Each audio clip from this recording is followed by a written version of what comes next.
Hello friends, welcome to Allrounders Hub. आज हम इस वीडियो में आपको वेक्टर्स के बारे में पढ़ाएंगे, पूरी इंट्रोडक्शन देंगे सब कुछ। ये काफ़ी हार्ड लगता है बच्चों को, पर ये इतना हार्ड नहीं है। सो बिना टाइम गवाए लेट्स स्टार्ट। वीडियो को आखिरी तक ज़रूर देखें। सो पहले मैं आप लोगों को बताना चाहूँगा कि जो वेक्टर्स होते हैं वो उनका मैग्नीट्यूड भी होता है और डायरेक्शन भी होता है। जैसे मान लीजिए हमारे पास कोई है A vector equal to P I cap plus Q J cap plus R K cap. ये हमने मान लीजिए कोई भी वेक्टर सपोज कर लिया है। अगर हमें इसका मॉडुलस निकालना होगा तो हम ऐसे निकाल देंगे नॉर्मली, अंडर रूट ऑफ सबके कोफिशिएंट्स ले लीजिए बस, प्लस आर स्क्वायर। बस इतना करना है, सबके कोफिशिएंट्स ले लीजिए, इससे इसका मैग्नीट्यूड निकल जाएगा। अगर आपसे पूछा जाए इसी वेक्टर का यूनिट वेक्टर निकालना है, देखिए यूनिट वेक्टर, तो यूनिट वेक्टर निकालना है तो बहुत आसान है। जो वेक्टर आपको दे रखा है अपॉन उसका मॉडुलस। सो ये आ गया आपका आंसर है।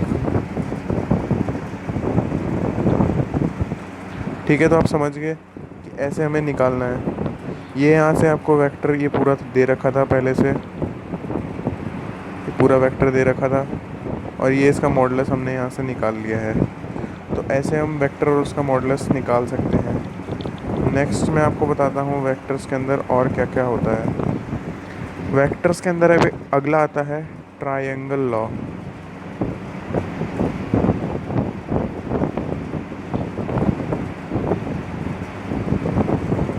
ट्रायंगल लॉ, ट्रायंगल लॉ में नॉर्मली आपके पास एक कोई भी ट्रायंगल दे रखा होगा। सपोज कर लीजिए ये P है, ये Q है, ये R है। इसका डायरेक्शन इस तरफ, इस वेक्टर का डायरेक्शन इस तरफ, इसका इस तरफ। ट्रायंगल लॉ वेक्टर एडिशन हमें ये बताता है कि अगर किसी भी ट्रायंगल की दो एडजेसेंट साइड्स सेम डायरेक्शन में है, जो जो तीसरी साइड होगी ये वाली, हाँ दोस्तों पी आर, ये देखिए पी क्यू का सेम डायरेक्शन है, क्यू आर का सेम डायरेक्शन है, पर पी आर का इनसे अपोजिट डायरेक्शन है। सो इसका जो रिजल्टेंट होगा पी क्यू और क्यू आर का, वो सी वेक्टर के इक्वल होगा। देखिए कैसे, ए वेक्टर प्लस बी वेक्टर। ये आ गया आपका आंसर। बस ये करना है आपको अगर आपसे ट्रायंगल लॉ का कोई पूछ लिया जाए तो। अब मैं आपको अगला बताता हूँ। ऐसे ही एक पैरेललोग्राम लॉ भी बना है, पैरेललोग्राम लॉ। पैरेललोग्राम लॉ में क्या है, आपको एक पैरेललोग्राम दे दिया जाएगा। सपोज कर लीजिए ये आपका पैरेललोग्राम है।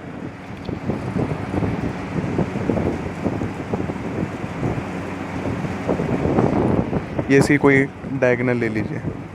सपोज कीजिए ये P Q R और S, ये चार साइड्स हो गई हैं इसकी। अब डायरेक्शन देख लीजिए आप, ये इस तरफ डायरेक्शन हो गया और ये इस तरफ डायरेक्शन हो गया, और ये डायरेक्शन डायगोनल का इस तरफ हो गया। तो अगर ये मान लीजिए हमारे पास A वेक्टर है और ये B वेक्टर है, तो जो डायगोनल होगा वो C वेक्टर होगा, ये वाला। ये इन दोनों साइड्स का रिजल्टेंट होगा, ये दोनों एडजेसेंट साइड्स हैं, इन दोनों का रिजल्टेंट होगा। अब देखिए कैसे, अगर हम इसमें पैरेलल ट्रायंगल लॉ वाला लगाएं तो इस वेक्टर का इस तरफ डायरेक्शन है तो इसका इस तरफ होगा। ठीक है, तो ये मान लीजिए हमारे पास कोई भी डी वेक्टर है। ठीक है, तो ए प्लस डी वेक्टर कितना, सी वेक्टर के बराबर आ गया। फिर ये अगला ट्रायंगल हो गया, इसका डायरेक्शन एस क्यू का डायरेक्शन देखिए ऊपर की तरफ है, तो आर क्यू का डायरेक्शन भी इसी डायरेक्शन में होगा। हाँ जी, इस डायरेक्शन में हो गया ये। अब आप देखिए ये हमारे पास आ गया अपना ई वेक्टर मान लीजिए, और ये हमारे पास सी वेक्टर पहले से दे रखा था। अब इन दोनों का डायरेक्शन सेम है, इसका डिफरेंट है, तो फिर इस पूरे का आंसर जो आ जाएगा वो उसके इक्वल आ जाएगा, इसके सम के इक्वल। तो हम सीधा लिख सकते हैं कि C vector equal to A vector plus B vector, ये इसका रिजल्टेंट आ जाएगा। ये इसका रिजल्टेंट आ गया। ये पैरेललोग्राम लॉ है और ये ट्रायंगल लॉ है, दोनों सिमिलर ही हैं, ज़्यादा फ़र्क नहीं है इनमें। अब मैं आपको नेक्स्ट बताने वाला हूँ अपना कंपोनेंट ऑफ वेक्टर क्या होते हैं। कंपोनेंट ऑफ वेक्टर जैसे आपके पास मान लीजिए कोई वेक्टर है X I cap plus Y J cap plus Z K cap, तो इस वेक्टर के जो कंपोनेंट होंगे वो इसके कोफिशिएंट्स होंगे आई जे और के जैसे एक्स वाई और जेड, ये तीन जो हैं वो कंपोनेंट होंगे इस वेक्टर के अलोंग डिफरेंट एक्सिस के। अब मैं बात करता हूँ आपसे, एक सिंपल हमारे पास बेसिक फार्मूला होता है डिस्टेंस फार्मूला, आप सभी ने बचपन में पढ़ा होगा। सो डिस्टेंस फार्मूला क्या होता है, वेक्टर्स में थोड़ा सा अलग होता है। ये देखिए ये कोई है डिस्टेंस लिया हमने ए और बी। अब हमारे पास इसमें दो पॉइंट दे रखे हैं, एक पॉइंट मान लीजिए हमारे पास है x1 y1 z1, और दूसरा पॉइंट है हमारे पास है x2 y2 z2। अब देखिए आप यहाँ पे अगर आपको डिस्टेंस निकालना है ए बी के बीच में, तो आपको नॉर्मल डिस्टेंस फार्मूला लगा देना है ये वाला, under root of x2 minus x1 whole square plus आ जाएगा यहाँ पे बीच में y2 माइनस y1 का whole square plus z2 minus z1 का होल स्क्वायर। ये आ जाएगा आपका नॉर्मली डिस्टेंस फॉर्मूला हो जाएगा तीनों एक्सिस के लिए। सो नेक्स्ट हमारा है सेक्शन फार्मूला, मैं आपको बताने वाला हूँ सेक्शन फार्मूला क्या होता है। देखिए सेक्शन फार्मूला इसमें निकालना बहुत इजी है। ये हमारे पास हो गए दो पॉइंट्स, ये हो गया ए वेक्टर, इधर है बी वेक्टर, और यहाँ पे इनके मिड वे में है कोई सी वेक्टर। अब मान लीजिए ये सी वेक्टर इनको डिवाइड कर रहा है m रेशियो n में, और हमें सी वेक्टर की वैल्यू निकालनी है। कुछ नहीं करना है, सीधा जैसे मल्टीप्लाई करते हो वैसे मल्टीप्लाई कर दो इसको। ये m जो है इस m को कर दीजिए आप मल्टीप्लाई b से, और इस n को आप मल्टीप्लाई कर दीजिए a से। आपका नॉर्मल सीधा आंसर निकल जाएगा, जैसे नॉर्मली करा करते हैं। n ए अपॉन क्या आ जाएगा नीचे, सम आ जाएगा दोनों का रेशियो का। नॉर्मल फॉर्मूला आपने पढ़ा हुआ है बाकी चैप्टर्स में, 3D में पढ़ा होगा 11th क्लास में भी। सो ऐसे ही फॉर्मूला निकल जाएगा सेक्शन फार्मूला का वेक्टर सी फॉर्म में। अगर मान लीजिए ये 1:1 में तोड़ रहा होता, 1:1 में तोड़ रहा होता, तो सी की वैल्यू क्या आती, 1:1 में तोड़ रहा होता तो सी की वैल्यू आ जाती a प्लस बी बाई 2। इसे हम और क्या बोलते हैं, मिड पॉइंट फार्मूला। क्या बोलते हैं, मिड पॉइंट फार्मूला। नेक्स्ट मैं आपको बताता हूँ कि हम लोग अगर इसको एक्सटर्नली डिवाइड कर रही है कोई लाइन, तो उसी को नॉर्मली आप लिख देंगे c इक्वल टू, बस वही फॉर्मूला रहेगा, माइनस आ जाएगा अगर एक्सटर्नली डिवाइड कर रही है तो। ये हो जाएगा एक्सटर्नली के लिए, ये एक्सटर्नली के आएगा। अगला मैं आपको बताता हूँ सेंट्रॉइड ऑफ ट्राइंगल हम लोग कैसे निकालेंगे। सेंट्रॉइड ऑफ ट्राइंगल, मान लीजिए हमारे पास कोई ट्राइंगल है, इसके वर्टिसेस हैं ए बी सी। ये मान लीजिए इधर ए वेक्टर, ये वर्टेक्स के बगल में, बी के पास बी वेक्टर और सी के पास आ जाएगा सी वेक्टर, और यहाँ पे कहीं पे है हमारा सेंट्रॉइड, सपोज़ कर लीजिए कि जी है। अब मैं आपको बताता हूँ कि हम सेंट्रॉइड जो है वो कैसे निकालेंगे। इसका सिंपल फार्मूला है ओ जी। ओ जी मतलब ओरिजिन से डिस्टेंस, इसका 1/3 times A plus B plus सी। यहाँ मैं आपको अच्छे से लिख के दिखा देता हूँ। O G equal to 1/3 times A plus B plus C. ये आपका आ जाएगा यहाँ से फॉर्मूला, है ना कितना इजी। 1/3 करके तीनों का सम कर देना है, बस यही करना है सेंट्रॉइड में, और कुछ नहीं करना। नेक्स्ट जो टॉपिक है जो मैं आपको बताने वाला हूँ वेक्टर्स के ऊपर, वो है हम अब पढ़ेंगे डॉट प्रोडक्ट और क्रॉस प्रोडक्ट के बारे में। पहले मैं आपको डॉट प्रोडक्ट के बारे में बता देता हूँ। डॉट प्रोडक्ट, अब देखिए डॉट प्रोडक्ट क्या होता है। मान लीजिए हमारे पास कोई दो वेक्टर हैं, एक है ए, इसका हमने कर दिया डॉट, इसको हम बोलते हैं सीधा डॉट प्रोडक्ट। ठीक है दोस्तों, अब इसके लिए हमें क्या करना है, सिंपली दोनों वेक्टर्स का मॉडुलस निकाल देना है। ए वेक्टर का मॉडुलस निकाल दो, बी वेक्टर का मॉडुलस निकाल दो, और कॉस थीटा, थीटा वो एंगल है जो उन दोनों वेक्टर्स के बीच में होगा, एंगल बिटवीन वेक्टर्स। अब मैं आपको प्रैक्टिस के लिए क्वेश्चन करवा देता हूँ इसमें। मान लीजिए कोई वेक्टर है हमारे पास, A vector equal to I cap plus 2j cap plus 3k cap, और बी वेक्टर है हमारे पास 6i plus 3j plus 4k cap. ठीक है दोस्तों, ये दो हमारे पास आ गए वेक्टर्स। अब हम कैसे करेंगे, नॉर्मल जो मैंने आपको फॉर्मूला बताया था वो फॉर्मूला लगा दीजिए।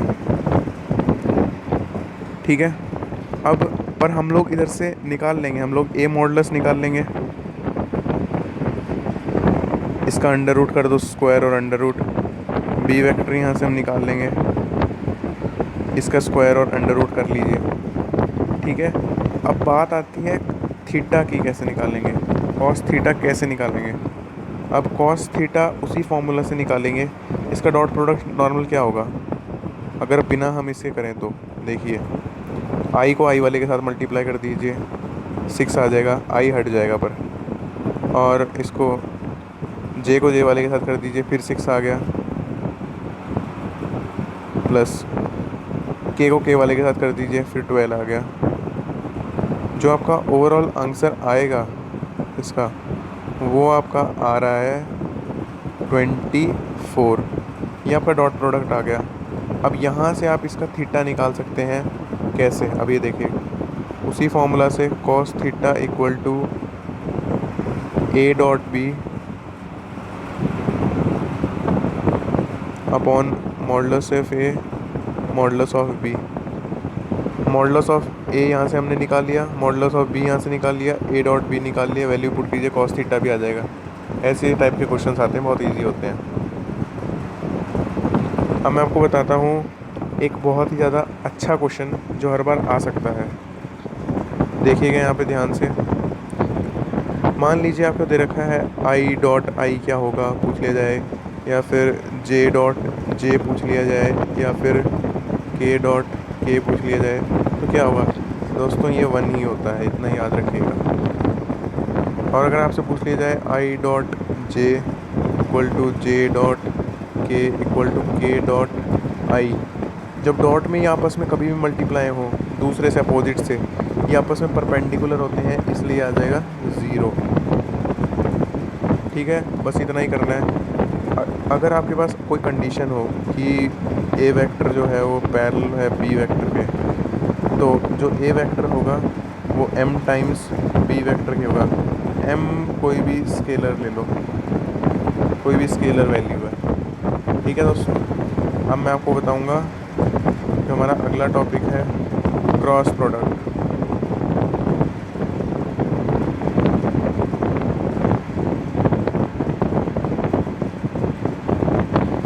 क्रॉस प्रोडक्ट के बारे में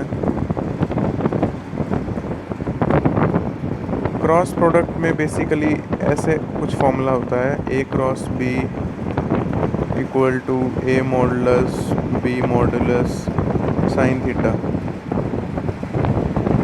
डिफरेंस बस यही है कि यहाँ पे ये आ गया है साइन थीटा आ गया है, वहाँ पे क्या था कॉस थीटा था, यहाँ पे साइन थीटा, बस यही डिफरेंस है।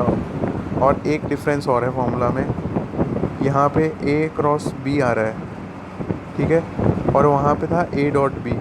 तो अब मैं आपको ए क्रॉस बी निकालना सिखाऊंगा कैसे निकालते हैं, इसको एक क्वेश्चन के ज़रिए करके देखते हैं। देखिए मैं आपको बताता हूँ।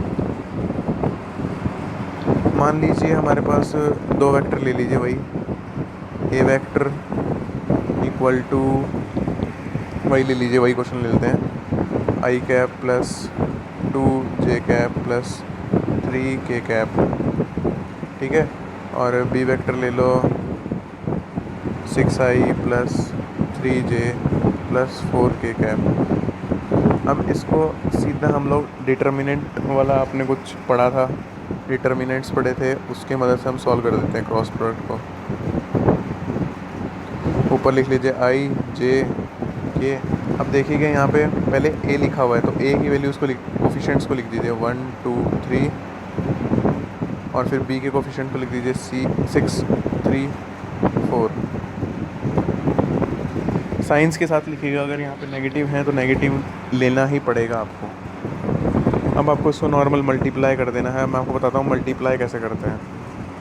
देखिए अगर आई है हमारे पास, अगर हम आई को ले रहे हैं तो हमें इसके सामने वाले को माइनस करना पड़ेगा।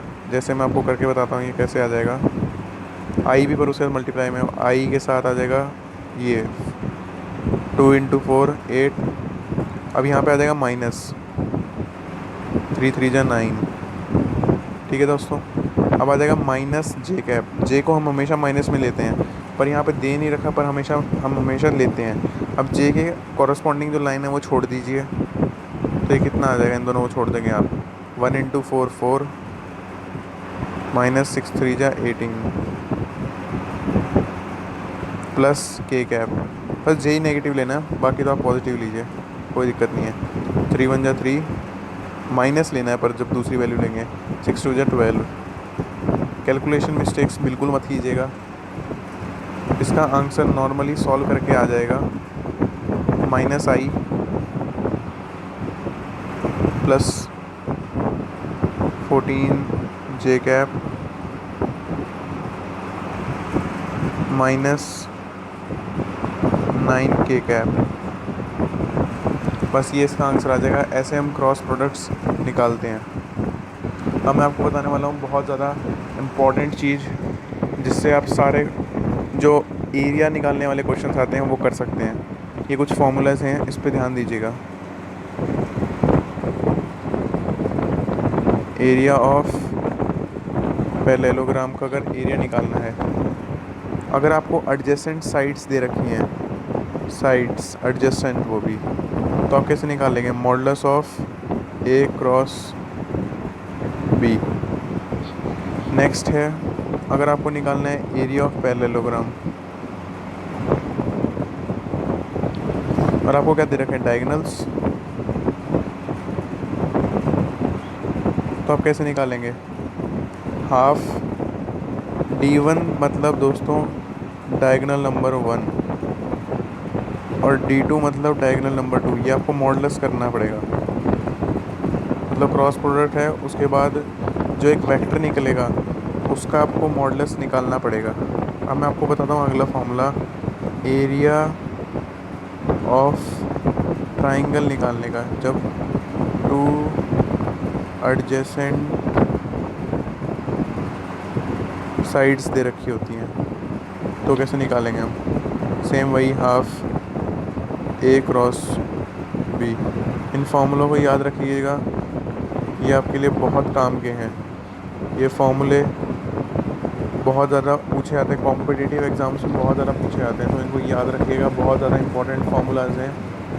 और कोई भी डाउट हो तो आप मेरे को डायरेक्टली पूछ सकते हैं, मुझे इंस्टाग्राम पे फॉलो कर सकते हैं, या फिर कमेंट सेक्शन में मुझसे पूछ सकते हैं कोई डाउट हो तो। और हमारी चैनल को सब्सक्राइब कीजिए और हमारी और भी वीडियोस देखिएगा। Thanks for watching.